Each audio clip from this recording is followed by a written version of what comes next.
سلامونه ستړي مشه وخت مو په خیر پام وکړئ د ارام ټي وي یوټیوب چینل څخه د نن ورځې تازه او مهمه خبرونو ته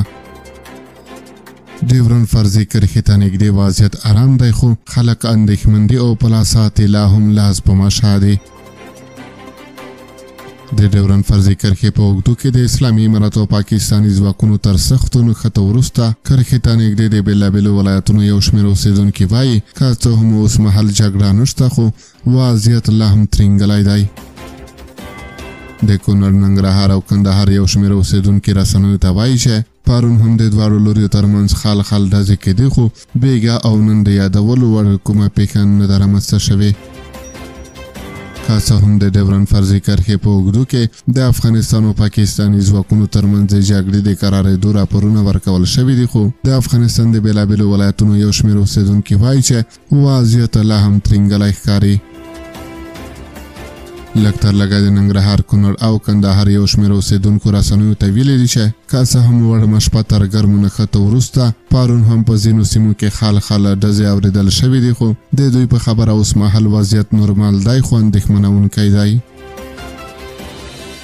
د ننګرهار د دوربابا ولسوالۍ اوسېدونکي رسنیو ته ویلي بېګا وضعیت ښه و جنګ نه و خو ډېر کسان چې د جګړې له ویرې له خپلو سیمو وتلي دي دوی بیرته نه دي راستنه شوي او اسلامي امارت هم خپلو پوستو ته درنې وسلې پورته کړي دي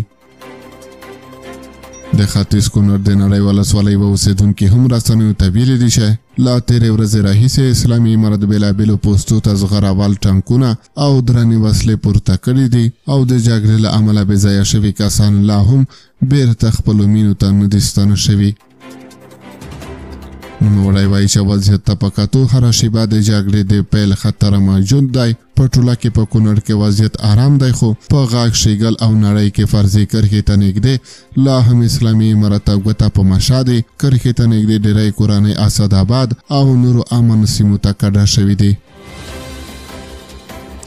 د سویلي ولایت کندهار د سپین بولدک ولسوالۍ یوه اوسېدونکي چې کرښې ته نږدې کاروبار لري ویلي دي لا تېرې ورځې راهیسې بازار او د سپین بولدک دروازه تړل شوې او هېچا ته دروازې ته د نږدې ورتګ اجازه نه ورکول کیږي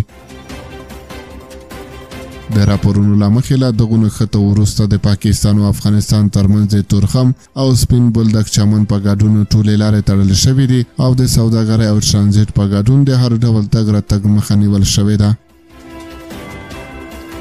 خو نن مازدیګر ناوخته داسې راپورونه خپاره شوي دي چې د سپین بولدک لار یوازې د افغان کډوالو پر مخ له پاکستان ایستل کېدونکو افغان کډوالو ته د موقتو وخت لپاره خلاصه شوې ده